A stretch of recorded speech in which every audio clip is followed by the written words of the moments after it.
예, 하나님 말씀 마태복음 6장 25절부터 34절까지 우리 함께 읽도록 합니다. 시작. 그러므로 내가 너에게 이르노니 목숨을 위하여 무엇을 먹을까 무엇을 마실까 몸을 위하여 무엇을 입을까 염려하지 말라. 목숨이 음식보다 중하지 아니하며 몸이 의복보다 중하지 아니하냐. 공중의 새를 보라. 심지도 않고 거두지도 않고 창고에 모아 들이지도 아니하되 너희 하늘 아버지께서 기르시나니 너희는 이것들보다 귀하지 아니하냐. 너희 중에 누가 염려함으로 그 키를 한 자라도 더할 수 있겠느냐. 또 너희가 어찌 의복을 위하여 염려하느냐. 들의 백합화가 어떻게 자라는가 생각하여 보라.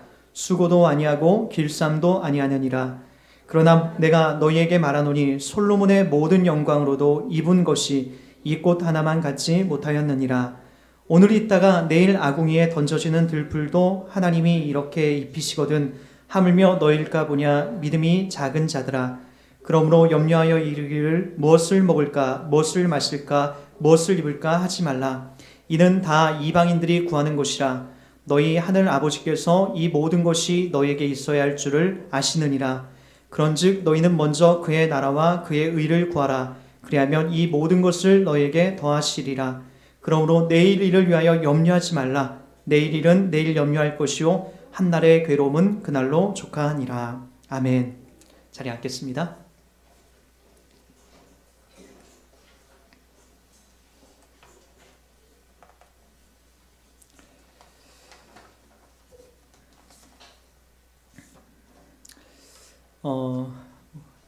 그 교회에서 첫 번째로 드려지는 추수감사 주일 예배입니다.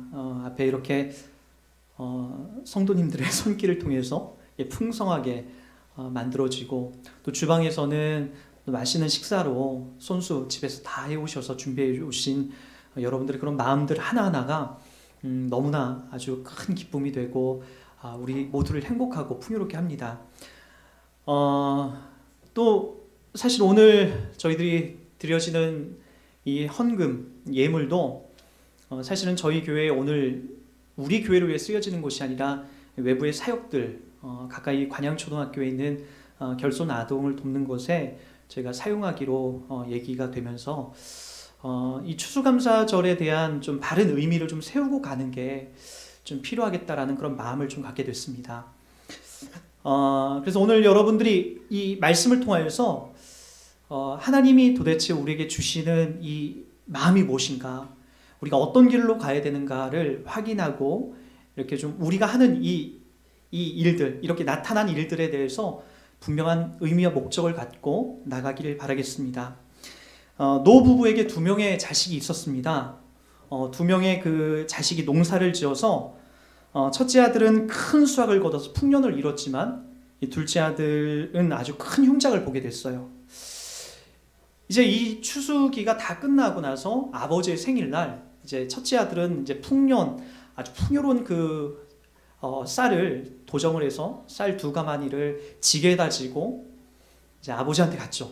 아버지한테 가서 아버지 생일을 축하해드리고 아버지에게 너무나 감사하다라고 하는, 아버지 생신 축하드린다고 하는, 건강하게 오래오래 사시라고 하는 그런 당당함으로 이제 아버지에게 들어갔지만, 이 둘째 아들은 이제 지난해 이제 실패한 그 농사일로 자책하고 아파하면서 어깨를 쭉 늘어뜨리고 아버지를 뵐 면목이 없어서 아버지 집 앞에서 어깨를 들썩거리면서 그냥 울어버리고 말았어요. 그리고 이제 뭐 그 앞에서 서성거리고 그렇게 정처 없이 시간을 보내고 있죠. 자식을 낳아 키우다 보니까 그런 마음이 들어요. 농사를 잘 지은 아들에 대한 기쁨보다는 실패하고 눈물 흘린 자식의 모습이 더 안쓰럽고 마음이 더 가요. 저도 두 아들은 아니고 딸과 아들이 있는데, 첫째 아들은 뭐 음식도 잘 안 먹고 몸에 아토피도 있고 태어날 때부터 막 아토피가 되게 심하게 이렇게 태어났어요. 둘째 딸은 그렇잖아요. 별걸 다 먹습니다. 딸에 벌레 같은 것도 막 어느 날 먹는 걸 봤고요. 뭐 음식이라고 하는 것들은 뭐 가리지 않고 다 먹어요. 요즘은 그 매운 김치도 막 먹고 짠지부터 시작해서 먹성이 아주 특이해요. 제 마음에 더 마음에 가는 아이가 있어요. 좀 더 약자예요. 약자. 안쓰럽고 뭔가 건강하지 못하고 잘 못 먹는 자식에 대한 안타까움이 아비가 돼 보니까 그게 더 심하게 드러나더라고요. 지난 한 해 동안 우리에게 주신 소중한 삶의 현장에서 우리는 열심히 농사지어서 이 자리에 왔습니다. 어떤 분은 좋은 직장에 취업하고 계획한 일들이 술술 풀려 이 기분 좋게 좋은 시간들을 보내며 감사원금까지 드리는 그런 일들도 있었지만, 어떤 분은 노력을 해도 도저히 헤쳐나올 수 없는 상황에 몰린 흉작의 모습을 가지고 오신 분들도 있고, 또 어떤 분들은 그냥 뭐 이도저도 아닌, 감사도 아니고 불평도 아닌 그런 자리에 우리가 이 자리에 있는 분들도 있을 겁니다. 저는 오늘 하나님이 누구에게, 어떤 자들에게 더 마음을 쏟아내고 계실까, 그걸 한번 여러분들이 좀 한번 확인했으면 좋겠어요. 지난 한 해 여러분들이 많은 일들을 해서 이 자리에 나온 것을 하나님이 더 기쁘게 여길까요? 아니면 여러분 삶의 현장에서 울고 아파하고 괴로워하고 힘들어하고 왜 나는 이도저도 안 되는 건가에 대한 그 가슴 아픈 현실을 담아내는 일들 앞에서 버텨온 여러분들의 모습을 하나님이 더 받으실까요? 아비가 돼 보니까, 또 여러분들 아비가 돼 보니까 그 마음을 알지 않습니까? 자란 아이들은 그 모습 그대로 좋지만 잘 안 된 아들은 더 부모님 마음이 더 신경 쓰이고 더 가까이 흘러가는 거예요. 그게 하나님 마음이더라고요. 그래서 기독교는, 우리가 믿는 기독교는 여러분들이 잘한 걸 가지고 주님을 기쁘게 하는 종교가 아니에요. 오히려 왜 우리들 가운데 철저하게 자기 부인이라는 게 나오냐면, 나 현실을 보기 시작하면 내가 잘한 것이 하나님 앞에 아무것도 없구나라는 걸 확인하는 순간 자기 부인으로 흘러가게 돼요. 나에겐 근거가 없구나. 난 아무것도 해낼 수 있는 존재가 아니구나. 난 매일 울 수밖에 없구나. 그렇게 우리 자신이 흘러가고 만다고요. 참 감사하게도 성경에는 이런 내용들이 너무나 많아요. 그 중에서도 제가 누누이 저도 연약하고 힘들고 실패할 때마다 확인하는 말씀이 어디냐면은 마태복음 20장 1절부터 16절까지, 우리 한번 그 말씀을 한번 찾아가서 오늘 본문과 한번 연결해 보도록 하겠습니다. 마태복음 20장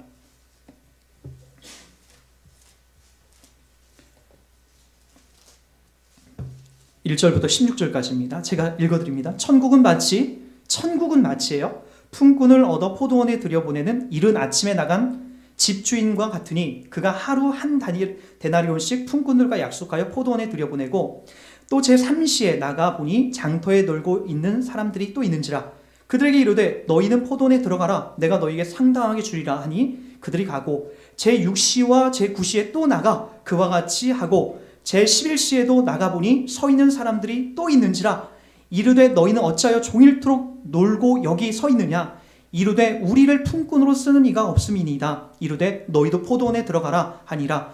저물매 포도원 주인이 청지기에게 이르되 품꾼들을 불러 나중 온 자로부터 시작하여 먼저 온 자들까지 삭슬 주라 하니, 제11시에 온 자들이 와서 한 데나리온씩을 받거늘 먼저 온 자들이 와서 더 받을 줄 알았더니 그들도 한 데나리온씩 받은지라. 받은 후 집주인을 원망하여 이르되 나중 온 이 사람들은 1시간밖에 일하지 아니하였거늘 그들을 종일 수고하여 더위를 견딘 우리와 같게 하였나이다. 주인이 그 중에 한 사람에게 대답하여 이르되 친구여, 내가 내게 잘못한 것이 없노라. 내가 나와 한 데나리온의 약속을 하지 않았느냐. 내 것이나 가지고 가라. 나중 온 이 사람에게 너와 같이 주는 것이 내 뜻이니라. 내 것을 가지고 내 뜻대로 할 것이 아니냐. 내가 선함으로 내가 악하게 보느냐. 이와 같이 나중된 자로서 먼저 되고 먼저 된 자로서 나중되리라. 아멘. 이른 아침에 포도원 주인이 바깥에 나갑니다. 그 시간이 뭐였죠? 아침 6시요. 보통 저도 막일, 노가다 일을 해봐서 알지만 아침 6시쯤, 5시쯤 나가면 인력 시장이 있어요. 저 성결대학교 신학교를 다닐 때 그 밑에 백두건설이라는 용역회사가 있어요. 종종 이제 뭐 용돈이 없을 때는 이제 수업이 없는 날을 하루 만들어서 나가서 이제 막일을 했어요. 5시쯤 나가면 새벽 예배쯤 해서 끝나서 바로 나가면은 그 앞에 많은 사람들이 이렇게 죽치고 서 있어요. 근데 보통 나이가 많은 이 할아버지급 되는 60살이 넘어가시고 쭈글쭈글하고 마르신 분들은 그날 그분들에게 그 하루 일해서 나가는 버는 것이 생존이에요. 근데 그분들은 잘 인력시장으로 불려나가지 않아요. 저처럼 20대, 30대 힘있고 군대 갔다 온 그런 사람들을 불려 들어가는 거죠. 저는 뭐 자주 갔습니다. 나가기만 하면 불려가서 여기 그 킴스클럽 범계역에 있는 97년도에 만들어졌어요. 그거 제가 지은 겁니다. 그 지하 내려가서 쭉 만드는 그 공간을 97년도에 그걸 만드는 거예요. 제가 지금도 차 타고 내려갈 때 흐뭇하죠. 뿌듯한 마음. 저희 아내와 같이 낚을 때 그거 보는지 모르겠어요. 저는 웃으면서 내려가요. 여기를 제가 그때 내려가면서 하루 일했지만 여기를 내가 공사한 그 현장이거든. 그렇게 해서 나름대로 자부심을 갖고 내려갑니다. 그렇게 아침 일찍 가서 부름받아서 그 당시에 받은 금액이 5만 원이었어요. 5만 원. 근데 지금은 이제 급여가 다르죠. 지금은 10만 원, 15만 원 이렇게까지 급여로 올라가고 있는데 이 당시에도 한 데나리온, 노동자 하루 품값이에요. 그 금액을 받으러 아침 6시에 나가서 일을 하는 거예요. 그런데 어떤 일이 벌어지게 되냐면 그 사람들은 가서 포도원에 들어가서 열심히 일하고 있고 또 포도원 주인이 아침 9시에 가는 거예요. 이 당시 시간은 우리의 성경에 나온 시간하고 좀 달라요. 여기다 플러스 6을 해야 됩니다. 아침 9시에도 나가요. 아침 9시 여기 이른 아침 6시고 제 3시는 아침 9시예요.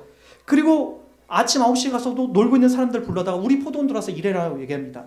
그리고 제 9시에도 나가요. 이건 오후 3시예요.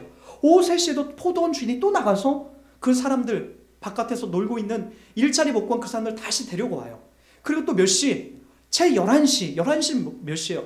오후 5시예요. 이제 1시간만 일할 수밖에 일하면 이제 끝내야 되는 땡 쳐야 되는 그 상황에 오후 5시에도 가서 포도원 주인이 가서 그 사람들 불러들여요. 근데 그 사람들의 하소연이 대단합니다. 7절 너희는 왜 여기서 놀고 있느냐? 그때 오후 5시에 부름받은 사람들이 이렇게 얘기합니다. 이르되 우리를 품꾼으로 쓰는 이가 없음이니이다. 이르되 너희도 포도원에 들어가라 하니라. 이렇게 부름을 받아요. 오후 5시 1시간 일하고 들어와서 나중에 정산하는 금액을 보니까 이른 아침에 6시에 와서 일한 사람과 오후 5시에 온 사람과 똑같이 급여를 한 데나리온을 받더라는 거예요. 이게 말이 됩니까? 우리가 살아가는 이 현실, 이 세상은 이게 통용되지 않아요. 그런데 우리는 지금 예수님이 이 얘기를 하시면서 우리들이 누구냐면은 오후 5시에 온 사람들이라고 지금 얘기하는 거예요. 아무런 희망도 아무런 능력도 가진 것이 없어서 아무도 우리를 포도원 인꾼으로 세워주지 않는 그 자리에 포도원 주인이신 예수 그리스도 하나님께서 우리를 불러내셔서 절뚝발이고 실패하고 낙담하고 자존감이 낮고 모든 상황에서 실패한 자로 낙인 찍혀낸 우리들, 세상에 중독되고 버림받은 우리들을 불러내서 오후 5시에 들어와라. 내가 기꺼이 이른 아침에 온 자들과 똑같이 대우해 주겠다라고 하는 약속의 말씀이 들어가는 거죠. 그래서 16절에 이렇게 마무리가 되는 겁니다. 이와 같이 나중된 자로서 먼저 되고 먼저 된 자로서 나중되니라. 천국에 대한 이야기거든요. 천국에 대한 이야기. 무슨 의미죠? 나중 믿었던 사람들, 이건 이단들이 이렇게 얘기해요. 나중 믿은 사람이 먼저 될 수 있으니까 먼저 믿은 여러분 정신 차리고 열심히 하나님 앞에 충성봉사해야 됩니다. 그 이야기하는 게 아니에요. 천국이에요. 천국. 천국은 이렇게 시작되는 거예요. 천국은 여러분들이 논리적으로 생각하거나 이해하거나 여러분이 논리적으로 알고 있었던 개념이 아닌 전혀 다른 하나님의 은혜의 법칙이 통용되는 그 자리라는 거예요. 우리가 그 자리에 부름받았다고요. 그 자리에 부름받아서 전혀 저 천국에 가서는 우리가 이 땅에서 이해하고 상식적으로 통용될 만한 것들이 통하지 않는 하나님의 은혜와 납득이 되지 않을 만한 일들로 만들어져 있는 그곳이 바로 천국이라고요. 우리가 예수 믿을 때도 그러죠. 믿을 만한 자격이 있어서 믿은 것이 아니에요. 그 누구 하나 여기 우리 예수 믿을 만한 자격을 갖고 나온 사람은 한 사람도 없어요. 다 오후 5시에 1시간 일한 사람들처럼 부름받은 자들이 지금 이 자리에 나와서 하나님을 찬송하고 영광을 돌리며 우리가 그분 앞에 나가는 거죠. 그래서 로마서 4장 4절에는 이렇게 얘기합니다. 일하는 자에게는 그 삭시 은혜로 여겨지지 아니하고 보수로 여겨지거니와 일을 아니할지라도 경건하지 아니할 자를 의롭다 하시는 이를 믿는 자에게는 그의 믿음을 의로 여기시나니 일한 것이 없이 하나님께 의로 여기심을 받는 사람의 복에 대하여 다윗의 말한 바 불법이 사함을 받고 죄가 가려짐을 받은 사람들은 복이 있고 주께서 그 죄를 인정하지 아니할 사람은 복이 있도다 함과 같으니라. 어떤 말인지 알겠습니까? 여러분들이 복이라고 하는 그 개념을 자꾸만 내 자녀가 잘 되고 내 사업장이 잘 되고 그리고 우리 집 아파트 평수가 넓어지고 내 땅이 넓어지는 것으로 이해하기 때문에 여러분들이 하나님 앞에 지금 다 저주받았다고 생각하는 거지. 성경은 우리들 가운데 복이라는 개념을 들이댈 때는 우리의 죄가 가려짐을 받은 자들로 그렇게 부름받고 있다고요. 여러분들이 지금 어떤 자리에 있는지 모르겠어요. 아마 제가 서두에 그런 얘기를 했죠. 하나님께서 우리를 바라볼 때에 올 한 해 사업이 확장되고 내가 헌금할 능력이 있어서 많이 벌어와서 그걸 하나님 앞에 갖다 바치면, 갖다 드리면 하나님이 기뻐하시겠지라는 마음으로 여러분 이 시간에 달려나왔다면 사실 그것은 여러분 우리가 조금 성경에서 말하고 있는 본질적인 것과는 좀 다른 겁니다. 오히려 여러분들이 하나님 앞에 나올 때 그것이 없다 할지라도 하나님, 저는 참 부족하군요. 전 참 연약하군요. 어떻게 나 같은 존재, 나 같은 절뚝발이가 어떻게 포도원에 들어갈 수 있죠? 나 같은 멍청하고 힘없고 나약하고 세상에서 무시당하는 나, 밟혀버리고 있는 내가 어떻게 하나님께서 일구시는 저 포도원에 들어갈 수 있죠? 그 마음 가지고 나오는 사람이라면 하나님이 여러분들의 마음을 기쁘게 여기시고 하나님이 이 시간도 여러분들을 크게 위로해 주시고 있다라고 하는 신실한 성경의 약속이 우리 가운데 있어요. 그렇다면 여러분, 도대체 예수 믿고 그럼 뭘 어떻게 하라는 거죠? 나의 현실 속에 그런 부자가 되면 안 되고 내 자식이 잘 되는 게 그것이 잘못됐다라는 얘기입니까? 그런 얘기가 아니에요. 여러분들의 주신 현실과 상황을 사셔야 됩니다. 누구에게는 장애인 아들을 갖게 하실 수 있어요. 그러나 누구에게는 서울대학교를 갈 만한 똑똑한 머리를 갖고 이 땅에 태어날 수 있는 자녀가 있어요. 어떤 게 더 어려울까요? 서울대학교를 훌륭하게 키워서 보니 저는 그렇게 생각하지 않습니다. 장애인으로 태어난 그 아들을 양육하고 보양하면서 그렇게 키워나가는 부모님들이 더 훌륭한 거죠. 어떤 것이 하나님 마음이 더 갈까요? 물론 서울대학교 간 아이들도 훌륭하고 거기에 하나님 마음도 가 있지만 더 하나님이 쏟아내는 마음을 보면은 절뚝발이와 같은 연약한 아들을 키워내는 그 역할 속에서 더 마음이 쏟아내고 있다고요. 이런 부분들은 우리가 많이 놓치는 부분인데 신명기의 말씀에 가면 더더욱 이런 말씀이 우리들 가운데 다가옵니다. 신명기 8장 1절부터 3절까지 보겠습니다.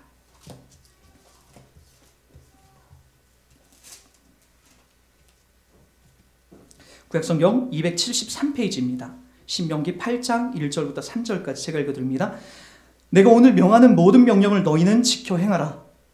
그리하면 너희가 살고 번성하고 여호와께서 너희의 조상에게 맹세하신 땅에 들어가서 그것을 차지하리라. 내 하나님 여호와께서 이 40년 동안에 내 광야길을 걷게 하신 것을 기억하라. 이는 너를 낮추시며 너를 시험하사 내 마음이 어떠한지 그 명령을 지키는지 지키지 않는지 알려 하심이라. 너를 낮추시며 너를 줄이게 하시며 또 너로 알지 못하며 내 조상들도 알지 못하던 만나를 내게 먹으신 것은 사람이 떡으로만 사는 것이 아니요 여호와의 입으로 나오는 모든 말씀으로 사는 줄을 내가 알게 하려 하심이니라. 여러분 잘 보십시오. 이 말씀이 왜 중요하냐면 구약 성경을 우리가 오해할 때 오해하는 가장 큰 이유가 구약은 율법을 잘 지켜야만이 우리가 하나님 앞에 나갈 수 있을 거라고 우리 그래야 복 받는다고 생각해요. 그렇게 잘 지켜야만이 땅도 커지고 우리 하나님을 잘 섬기는 힘이 생길 거라고 우리가 생각을 해요. 그러나 여러분, 이스라엘 백성들이 하나님 앞에 잘 섬기겠습니다라고 다짐하면서 받아냈던 게 뭔지 아세요? 광야 40년의 여정 속에서 내가 하나님 잘 섬길 테니까 하나님 이거 주세요. 하나님 이거 주면 내가 잘 섬길게요 했던 게 바로 뭐냐? 만나와 메추라기였어요.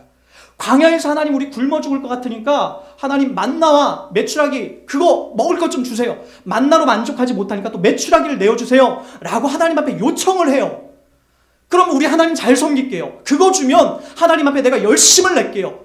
그렇게 우리가 이 구약의 우리의 믿음의 조상들이 그렇게 약속을 하나님 앞에 받아냅니다. 좋아, 내가 줄게. 그런데 내가 분명히 약속하는데 너희들 이거 먹는다라고 잘 지키지 못할걸? 하나님은 먹고 마시는 것으로 너희들 지켜내는 게 아니야. 아니요, 하나님 우린 그렇지 않아요. 하나님 우리를 배부르게 해주고 우리를 등 따숩게 해주면 하나님 절대로 저는 하나님 부인하지 않고 하나님 열심히 섬기면서 나갈 겁니다 라고 그 약속을 이스라엘 백성들이 하나님 앞에 받아냅니다. 그러나 오늘 이스라엘 백성들이 40년 광야 여정을 마치고 나서 지금 40년의 과정을 회고하는 모세의 고별 설교를 듣고 있는 이스라엘 백성들에게 지금 들려지는 말씀이 뭐예요? 너희들 만나와 메추라기 약속된 그 배부름을 먹고도 너희들 어떻게 했다? 광야에서 하나님을 부인했다.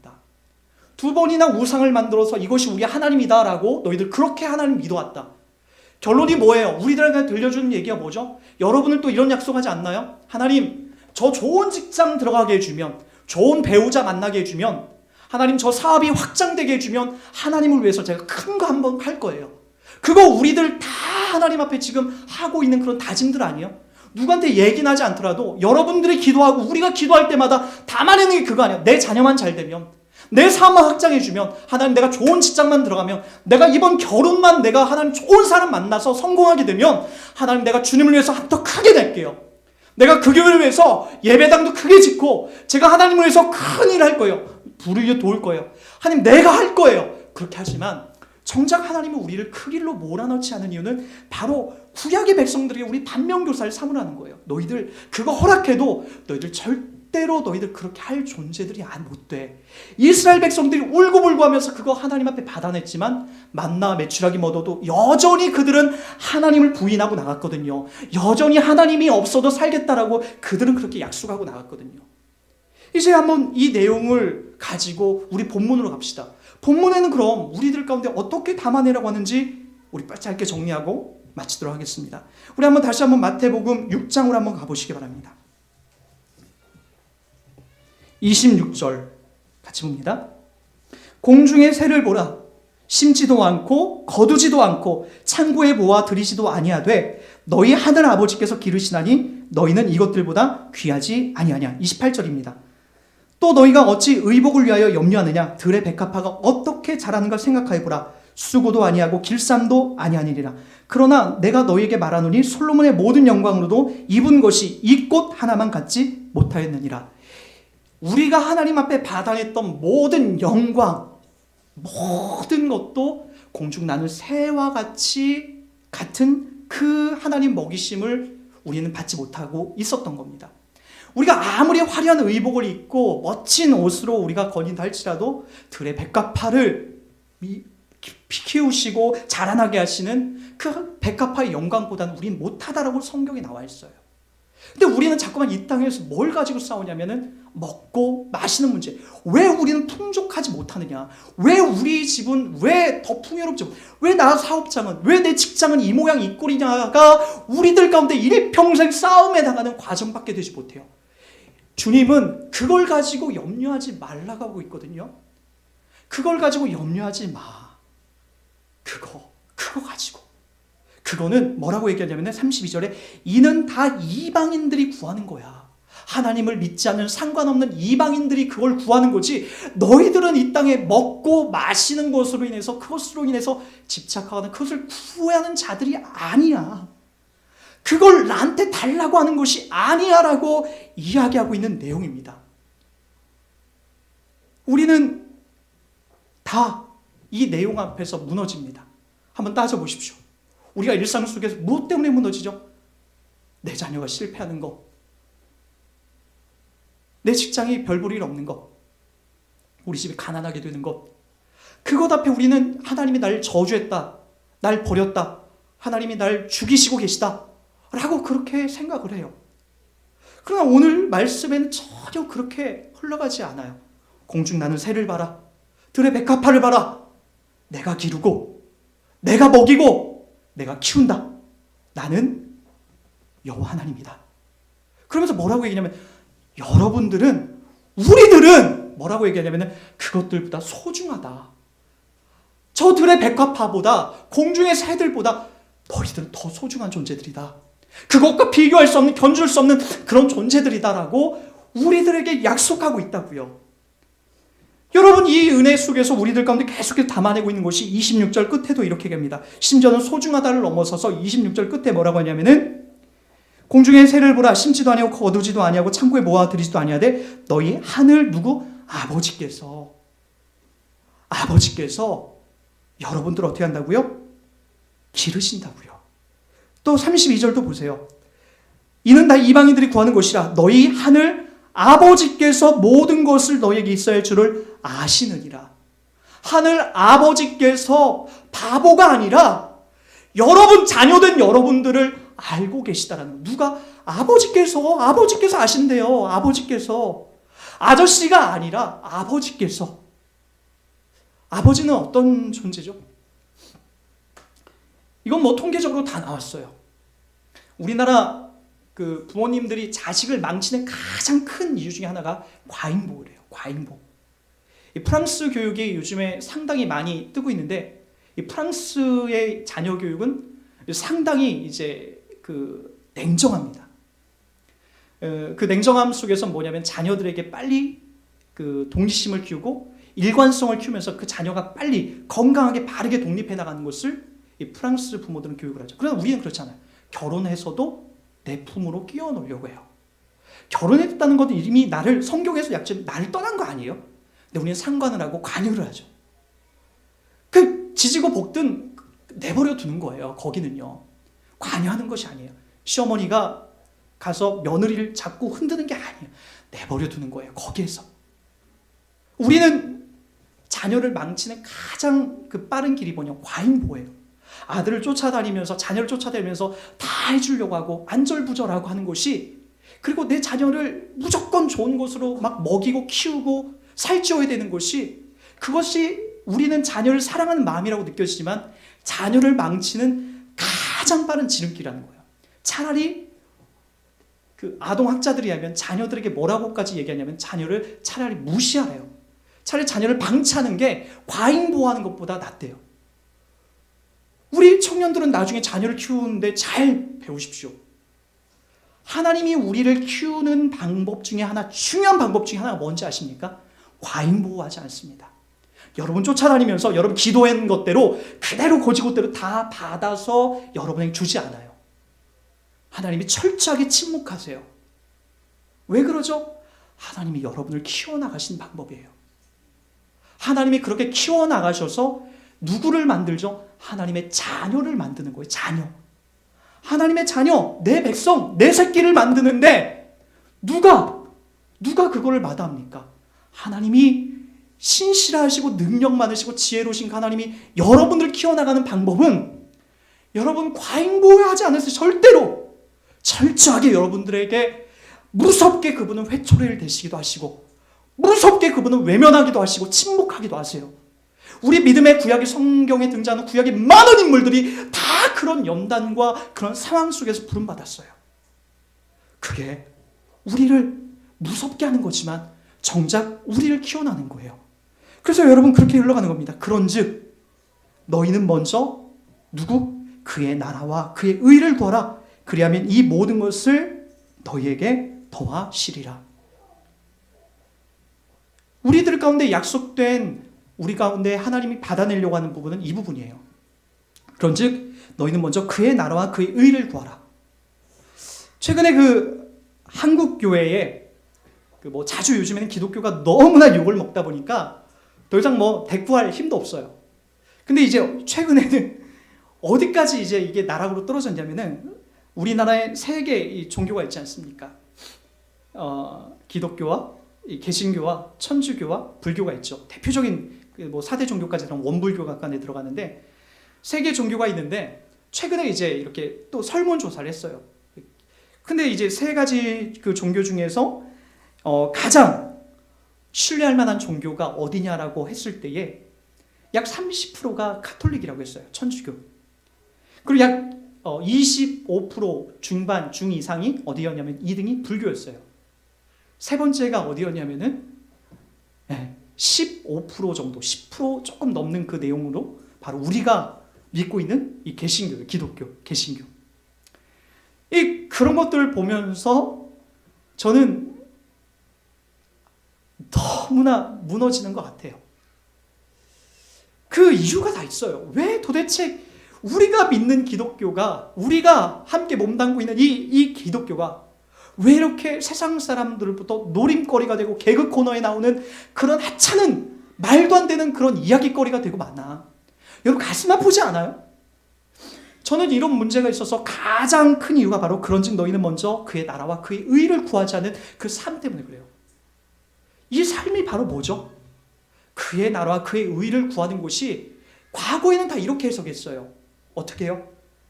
빨리 당신들의 집은 그렇게 크게 지으면서 하나님의 성전을 이렇게 초라하게 냅둘 거냐?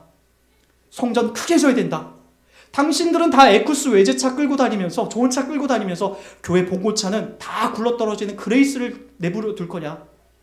그런 식으로 우리 그런즉 먼저 그의 나라와 그의 일을 구하라는 것을 그런 식으로 이해했어요. 야, 저기 지금 해외 지금 나가서 지금 우리 열심히 나가서 저 불교인들에게 우리 복음 전해야 되지 않느냐. 야, 우리 나가서 저 사찰에 가서 불상들을 깨부셔야 되지 않느냐. 너희는 먼저 그의 나라와 그의 의를 구하라는 것을 그렇게 지목하고 말았다고요. 그런 열심, 그런 것들을 제가 부정하자라는 건 아니에요. 때때로 그렇게 하는 것들도 분명히 필요할 수 있지만 성경이 말하는 그런즉 너희는 먼저 그의 나라와 그의 의를 구하라라고 하는 그 내용은 바로 어떤 거죠? 이 본문 말씀이 어디서부터 흘러나오죠? 그런즉 너희는 먹을 것, 입을 것, 의식주에 대해서 그날 염려하지 말라. 그래서 34절은 이렇게 흘러갑니다. 그러므로 내일을 위하여 염려하지 말라. 내일은 내일 염려할 것이요 한날의 괴로움은 그날로 족하니라. 오늘을 살라는 거예요. 오늘을. 여러분들에게 주어져 있는 지금, 오늘, 여기, 오늘을 살아내라는 거예요. 오늘을. 내일이 아니라. 이 교회를 크게 짓는 게 무엇 중요합니까? 이 교회에 많은 것을 들여놓는 것이 그건 중요한 게 아니에요. 여러분, 우리 교회가 그래도 너무나 감사한 거, 우리가 마음을 아파해서 나가는 것은 바로 혹시라도 여러분 속에 이런 마음 혹시라도 가질까봐 제가 안타까워서 하는 말씀이에요.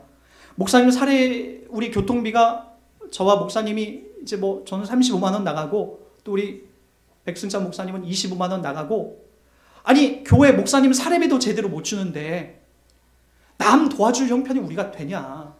에? 우리가 그런 일 해야 되겠냐? 아니 우리 식구들 먼저 먹이고 배부르고 채워놓고 가야 되지 않느냐. 저도 외부에서 다른 목사님들로 얘기하면서 이 소리 많이 들었습니다. 제가 거기에 철저하게 제가 귀를 막고, 그것만큼은 제가 귀를 막고 있는 이유가 있어요. 그런즉 너희는 먼저 그의 나라와 그의 의를 구하라라고 하는 이 내용이 사실 우리를 배부르게 하고 이 교회를 화려하게 꾸미고 더 넓은 곳으로 가라는 곳으로 흘러가는 내용이 아니라는 거예요. 오늘을 살라는 거예요. 오늘 여러분들보다 더 절박하게 어려운 상황에 있는 사람들이 있다면, 오늘 여러분들에게 오늘 아파하고 괴로워하고 있는 그 사람이 있다면 눈 감지 말라는 거예요. 여러분들이 매일같이 만나는 그 현장에서, 그 자리에서 여러분들의 자녀가 됐든 여러분 남편이 됐든 여러분들의 아내가 됐든 괴로워하고 있고 아파하고 있는 사람이 있다면 외면하지 말고 그 삶을 살아내라는 거예요. 그런데 여러분, 교회가 우리들만 배부르자, 우리들만 호의호식하자, 우리들만 더 커가자라고 하는 것은 여러분 나중에 우리도 똑같이 뭐가 되자 하겠는 거예요. 세상 사람들로부터 우리도 저 교회만 아는 사람들, 교회 크게 짓고 목사님들 좋은 차 타고 다니고 배때기 부르고 라고 하는 것으로 해석되어져서 세상 사람들의 그 가난함과 아픔과 그들의 희망을 우리가 짓밟아버리는 그런 역할들로 한국의 많은 교회가 지금 사용되고 있으니, 어찌 당연히 그들에게 상식적으로 설문조사에도 10%도 넘지 않는, 20% 넘지 않는 그런 일들이 나올 수밖에 없는 거죠. 지난 봄에 저는 부활주일 헌금을 통해서 우리들이 모아진 부활절 헌금 한 60만 원 가까이 되는 그 헌금이 갑작스럽게 뇌출혈로 쓰러진 개척교회 목사님을 도왔어요. 돈도 없으신 목사님이시고 개척교회가 성도도 없고 어떻게 해요? 그 소리 듣고 우리가 그러긴 약속을 했으니까 담아내자. 사실 이건 말도 안 되는 거예요. 마치 포도원 비유처럼 아침 일찍 가서 저녁에 저녁에 한 단위는 받아내는 그 이론으로 생각해보면 전혀 말도 안 되는 거예요. 우리 그 상황이 어려웠거든요. 근데 우리가 그런 거 덮자, 무시하자. 우리보다 더 어려운 상황에 처해 있는 사람이 들려왔다. 우리 기꺼이 도와주자. 라고 우리가 다른 욕심 다 내려놓고 먼저 쏟아부었어요. 근데 참 신비한 일들이 벌어졌죠. 그 작은 금액 그거 쏟아낸 이후에 우리 교회가 외부의 어느 목사님부터 또 다른 목사님부터 한 500만 원 이상을 이렇게 후원을 또 받았어요. 그래서 우리가 새가 간당간당할 때에 또 나오게 됐어요. 그 이후에 사실 또 다른 성도님들이 우리 교회 가운데 채워지기 시작했어요. 저는 그걸 노리면서 이 자리를 가자라는 게 아니에요. 우리가 이론과 상식으로 우리가 하는 일들이 때때로는 하나님이 더 크게 하시려고 하는 일들을 막아버리는 것이 아닌가. 하나님께서 하시고자 하는 그 선한 동기와 마음을 우리가 계산하지 않고 쏟아내고, 교회가 마치 오후 5시에 부름받아서 1시간 일하고 하나님부터 그런 은총을 받은 자라면 우리도 기꺼이 상식과 그리고 이성을 떠나서, 그리고 때때로 하나님이 주신 마음이 있다면 기꺼이 이것을 쏟아내고 담아내는 것이 우리가 해야 될 역할들이 아닌가. 그런 삶을 우리가 기꺼이 한번 살아봤으면 좋겠습니다. 하나님이 책임지신다고 하셨습니다. 뭘요? 너들 입을 것 먹을 것 염려하지 마라. 내가 기르고 먹인다. 내가 책임진다. 염려하지 마라. 하나님의 이 신실한 약속을 기억하십시오. 이건 이 교회를 향하여서 하나님 던져주시는 약속이시기도 하고, 여러분들 개개인 오후 5시에 부름받은 연약한 여러분들에게 약속하는 하나님의 신실한 약속입니다. 그러기에 여러분, 오늘을 살아내십시오. 오늘을. 기꺼이 오늘을 살아내시고, 여러분, 하나님 앞에 이 추수감사주일에 아무것도 들고 나올 것이 없는데 괜찮습니다. 하나님이 많이 들고 온 사람보다 더 가엾이 여기시고, 더 안타깝게 여기시고, 더 많은 사랑으로 품어주시고 있다는 걸 기억하시면서 오늘 이 추수감사주일에 부끄러운 마음이 아니라 나 같은 죄인 불러내신, 오후 5시에 부름받은 나 같은 죄인 불러내신 그 은총 앞에 오늘도 감사하고 이 추수감사주일의 바른 의미를 하나님 앞에 올려드리는 여러분, 우리의 그 순수하고 신실한 믿음의 사람들이 되길 주님 부탁드리겠습니다.